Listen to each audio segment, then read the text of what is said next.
I had no idea what I was doing, but I started anyways. And I think that's important to know is if you want to do something like that, just start, man. Like, it's going to suck at first. Get over it. You are now listening to the Creative Juice podcast brought to you by Indepreneur.io.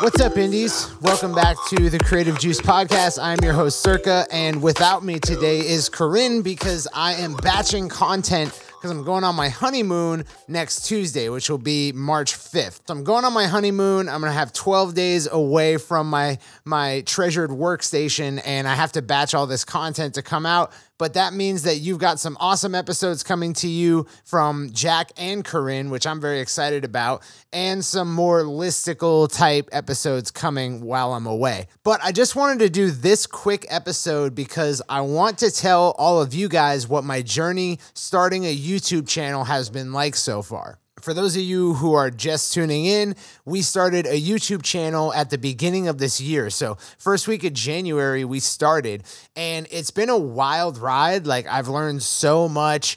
I've worked my ass off just trying to get all this content out. And I feel like sharing that now can be very useful for other musicians who want to have some recurring content, who want to build an audience around a channel. So starting a recurring content series is no joke. Starting a YouTube channel is even crazier.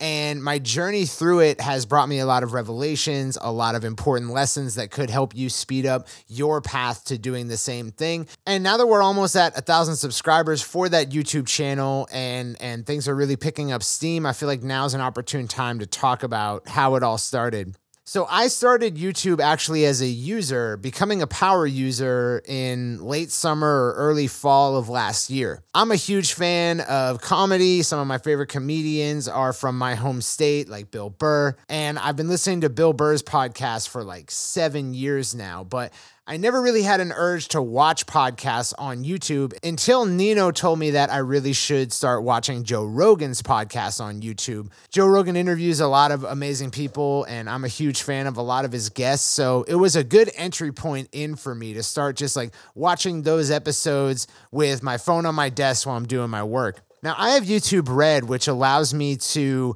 turn off the video portion, turn my screen off, and just listen. So I can go from watching a podcast to listening to it, but it also makes any video on YouTube like a podcast. I can just listen to it without watching. So if I'm watching and I need to go do something, I can turn my screen off, put it in my pocket, and I'm still listening.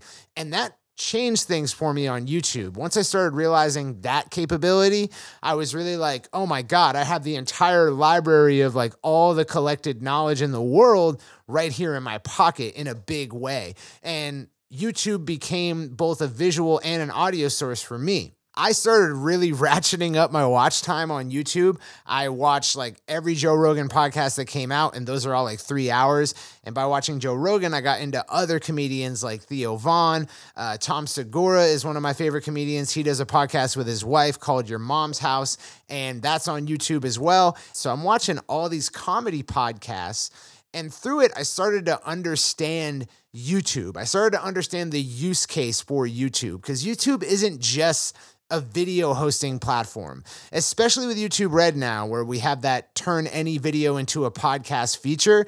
YouTube is both a found time entertainment source and an existing time entertainment source. What I mean by that is that you can watch YouTube just like you watch TV. So it can replace your TV, your movies, and it can replace your online video watching. It can take all of that real estate, but then it can also take your found time, like when you're doing the dishes, walking the dog, anything that a podcast would take up, YouTube can now take up. And I started really smelling the soil of YouTube. I started understanding what it is as a platform, and really the lights started just going off in my head.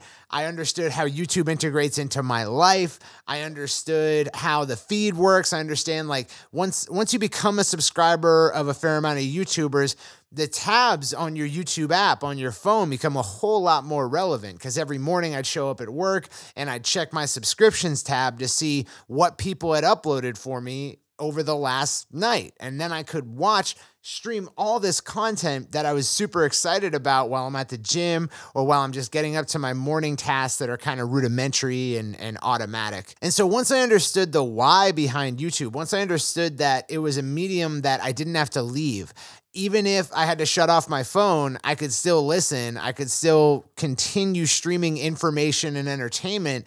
Once I understood that, I got really curious about the how. I got really curious about making videos and live streaming and all that stuff. So I started watching videography YouTubers. Some of my favorites are MKBHD, who's a tech reviewer, Peter McKinnon, who's a photographer, Casey Neistat, who is a filmmaker, DSLR video shooter, Caleb Pike, who is one of my favorites. Like, he doesn't have the biggest channel, but he provides badass information on filmmaking that is really helpful. And then Cinecom. Cinecom is another filmmaking YouTube channel. Some guys from Europe who are just sick with it. And I really got into that stuff. And I started really learning about cameras and learning about how to make films and the gear behind it and all of the little tips and tricks and do's and don'ts. Just like I got into marketing all those years ago, I started to get into YouTube. Like, I was furiously learning. I would spend 4 or 5 hours a day watching like this stream of videography tip videos and just trying to download all this information into my mind so that I was kind of ready for getting a camera like the one that I'm sitting in front of right now. Actually, I learned about the GH5, which is my camera, through Caleb Pike of DSLR Video Shooter. Really solidified my decision to choose this camera over a Canon or a Sony, was just watching him and understanding the pros and cons, the drawbacks to a camera like this, and understanding that every camera has drawbacks and it's just about what you want out of your camera. So that was super cool for me. And to this day, I'm still consuming probably 7 hours a week of videography style videos, like tips and tricks about camera gear and how to get great shots and how to do better compositions, better editing, editing workflow tips. And I'm just obsessed with it, dude. Like, I am completely overboard for videography and for making YouTube videos.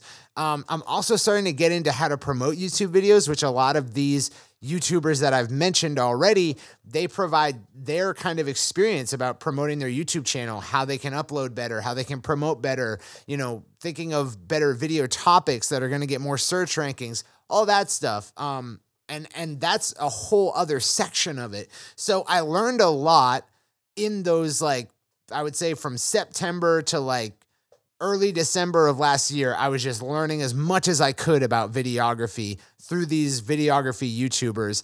And I finally decided to pull the trigger and use some of the company's cash on hand to invest in a setup. I thought it was a great next step for the company.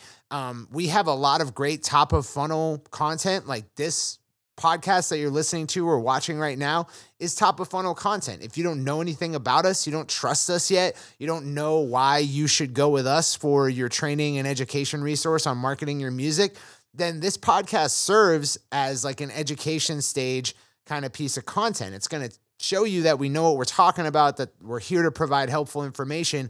And YouTube's great top of funnel too. There's still chances for YouTube organic reach. Organic reach on social media is all but completely dead. We can pretty much stick a fork in it. But YouTube organic reach and YouTube SEO is relevant for musicians in ways that Google never will be. Google search will never be relevant to the average creator in the way that YouTube search is, because on YouTube search, everything's still very kind of new. It feels like the early days of Google when you could just do this one weird trick and get top ranking for Google search. So targeting keywords in YouTube is still highly relevant. And for that reason, I think YouTube can be a great top of funnel content series for our company. And that really justified the expense for me. It was if I'm going to go into this, it's got to be in a way that, if I'm going to spend all my time on it, that it can benefit our entire team and all the indies as well.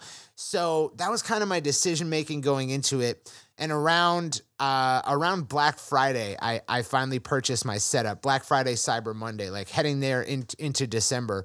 I got the GH5. I got this light, the Aperture C120D. I got some stabilization sources. I got a lens, and I got some filters for that lens and a microphone. So I pretty much had everything you need to do like a vlogging setup.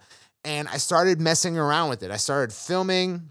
I created some videos for my personal channel. I created like a vlog about my weight loss journey from 400 pounds down to 230 is what I'm at now. And I really enjoyed that period of it, but I'm glad that I had a nice little sandbox to play around with those videos before I actually started making videos for our company. To this day, I'm still learning new stuff that I'm implementing in our videos. This video will have a different color correction style to it because I'm learning more every single day.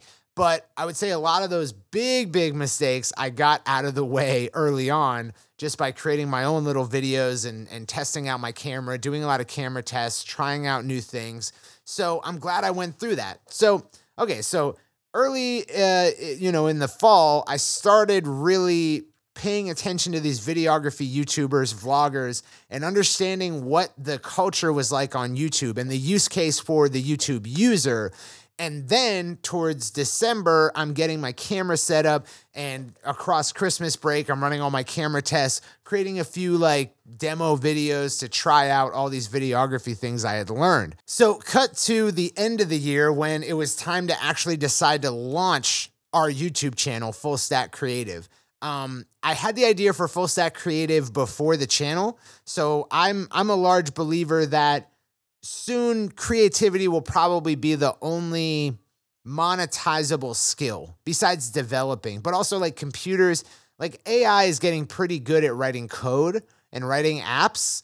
And it's like the last thing that you need general AI for is humor and music and arts, because arts are the end user of the arts is a human being. And why it's valuable to a human being is very subjective. So that's why it's one of the hardest things for like an AI or a computer to pin down.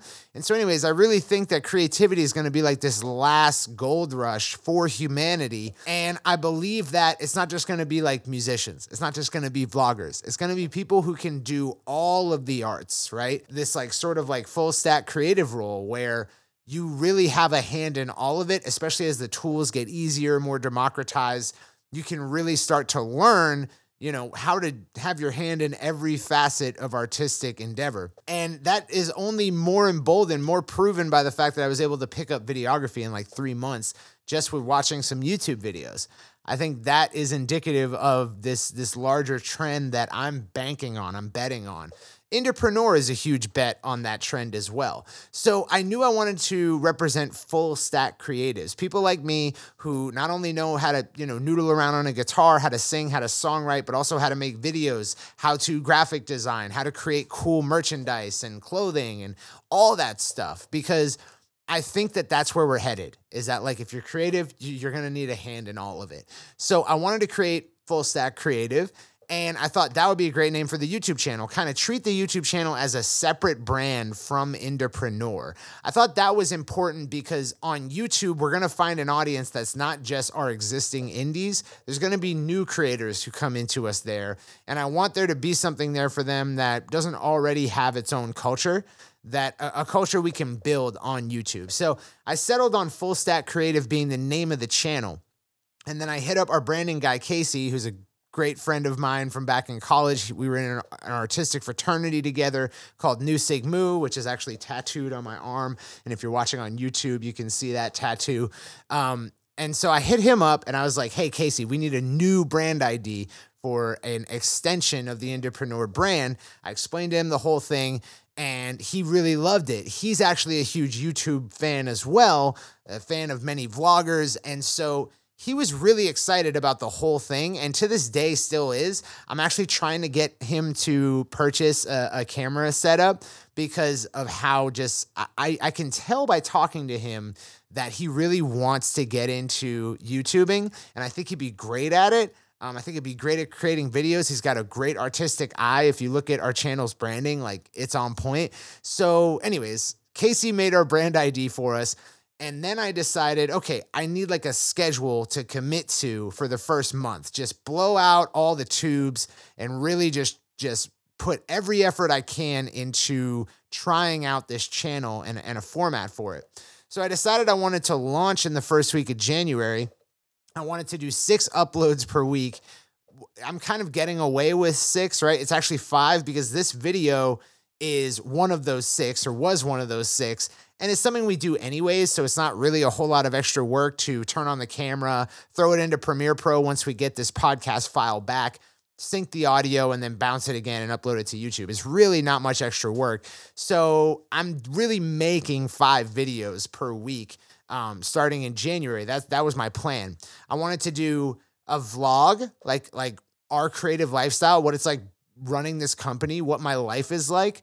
And I didn't want to do that for vanity purposes. I wanted to do it because I feel like I get a lot of local creatives coming to me asking for advice. I get a lot of my friends asking me for advice on productivity and how to build something that's greater than yourself.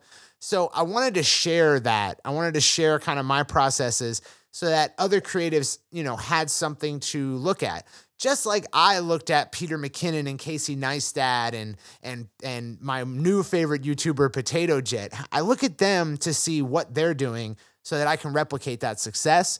And so that's what I wanted the vlog to be. Now, it was originally at 1 South Orange, our old office, where there was also a recording studio. So it was like a cool backdrop for the vlog, was to have all these recording sessions going on, engineers in front of gear. That's awesome. I eventually had to move out. So after our first month, we moved into this office and we had to end the Full Stack Creative vlog. But that was actually kind of fortunate because I don't think we're going to start a vlog again until we've got to more like 50,000, 100,000 YouTube subscribers. I think it's important to build value first and then share yourself, right? So that's kind of our goal with that. So we started with the vlog on Monday and Wednesday. Tuesday was going to be gear reviews. Thursday was going to be this podcast, Creative Juice.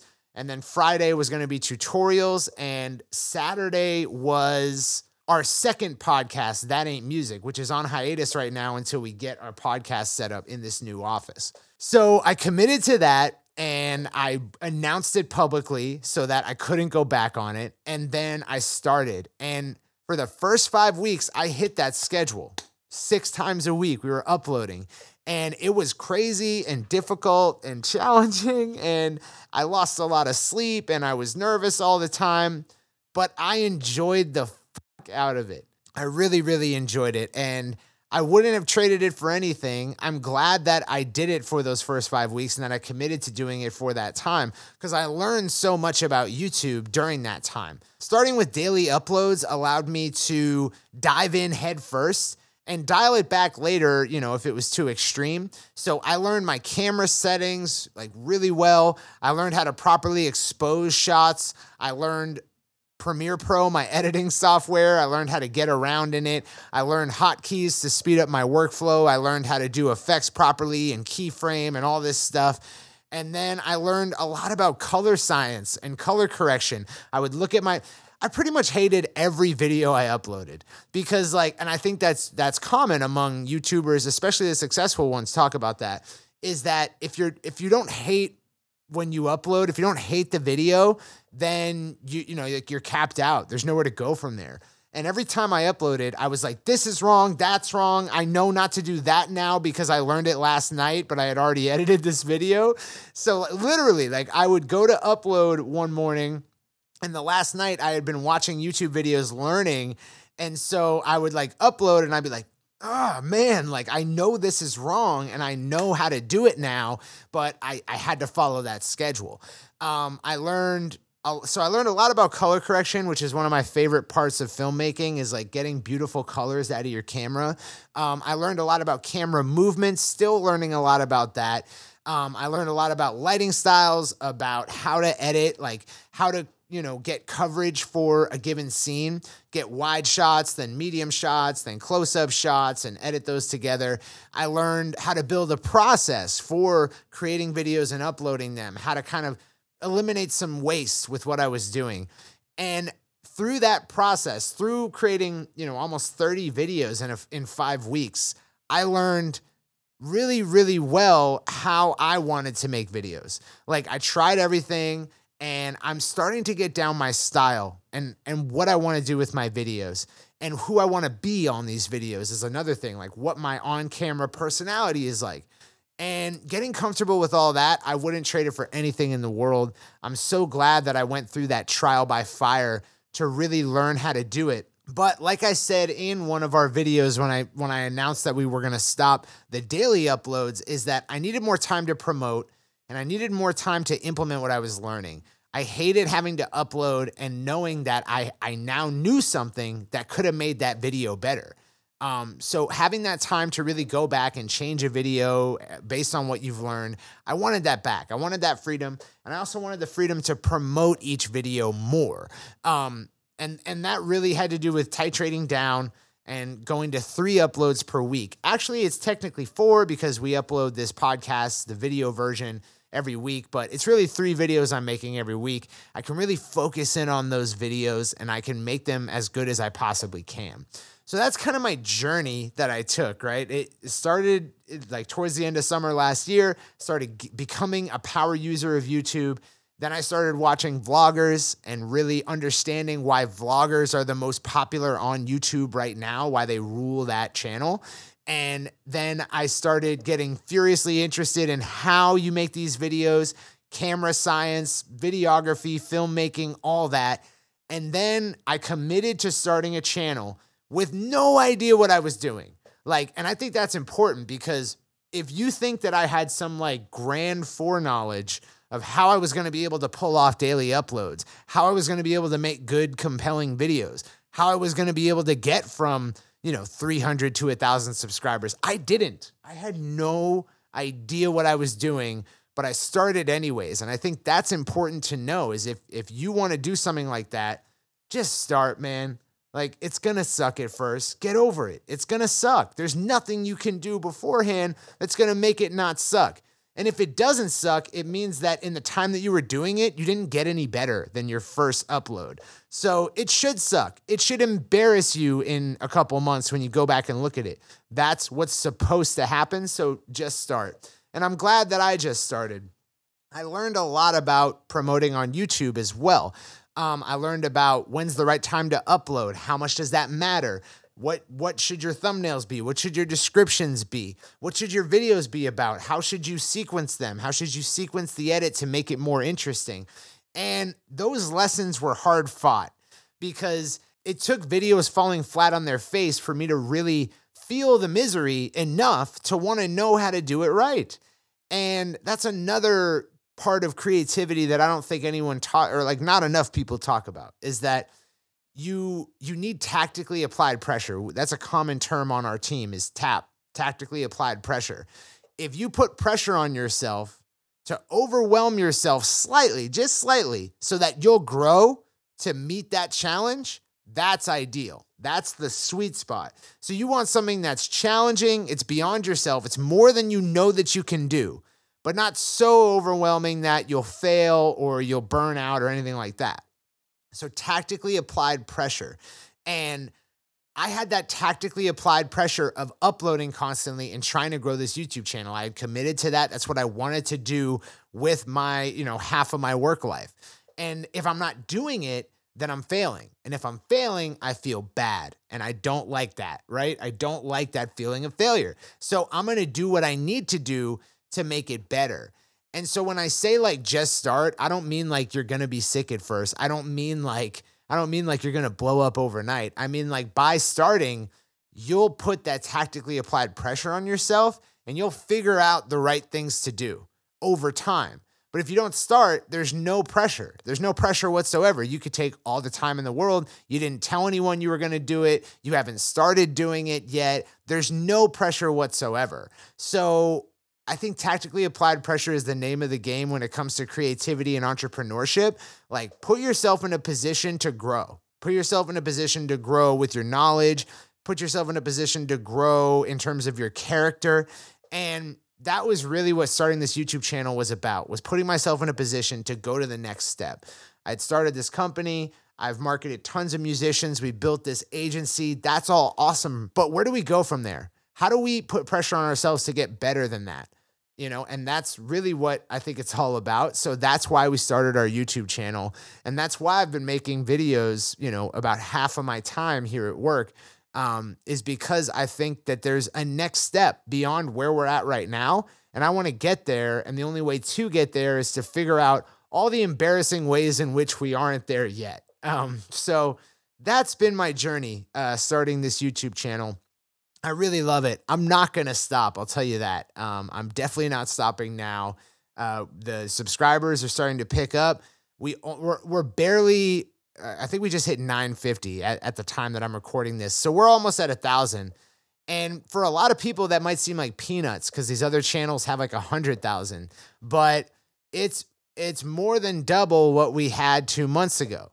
And if I can keep up the doubling, then we'll be fine. We'll be at 1 million subscribers a little bit into 2020. So I'm happy, man. I'm really happy because I now have this greater creative faculty. I can do more creatively. I'm more of a full stack creative than I was before I started this YouTube channel. And that's really rewarding. And it makes me feel like no matter what happens next, I'll be okay because I know how to make my skills better. I know how to sharpen my sword, and I know how to take on something that I don't know anything about and make it my domain of expertise. And that's really what it's all about, guys, is no one's going to give you a gold star and tell you that you're an expert.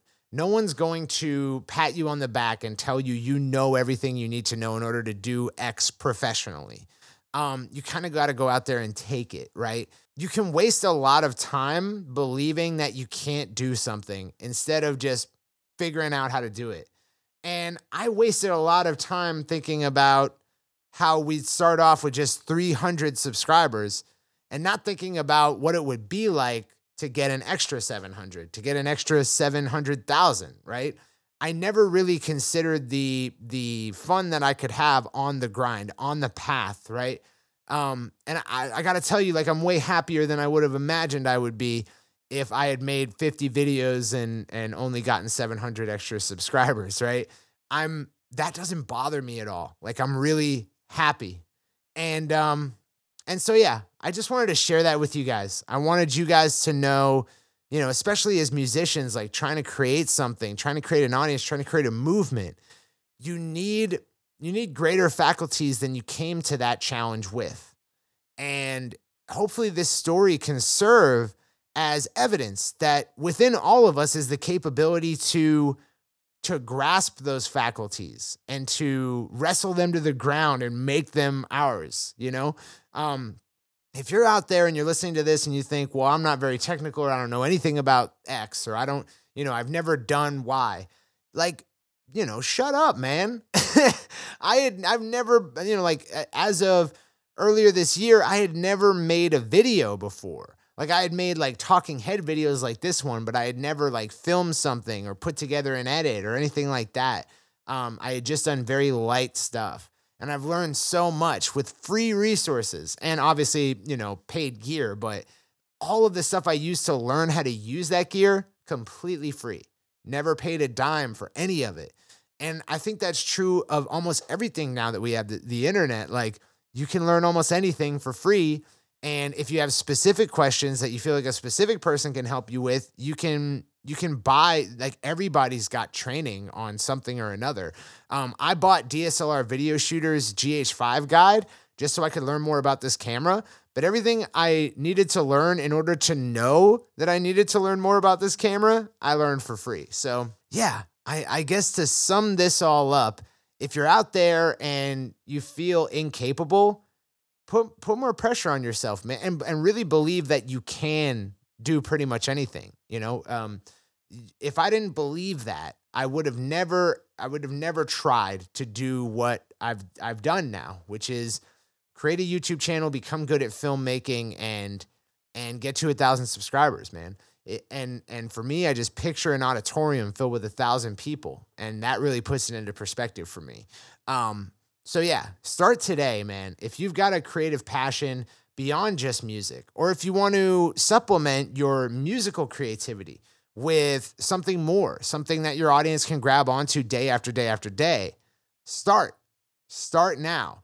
And this month is recurring content month. Starting a YouTube channel is a form of recurring content, and we do cover it in our latest training, which has just been fully released. It's fully out. So if you're an Indie Pro member, you can check that out in your training area right now. If you're not an Indie Pro member, it's not available standalone. It's just for our Indie Pro people. So join Indie Pro today.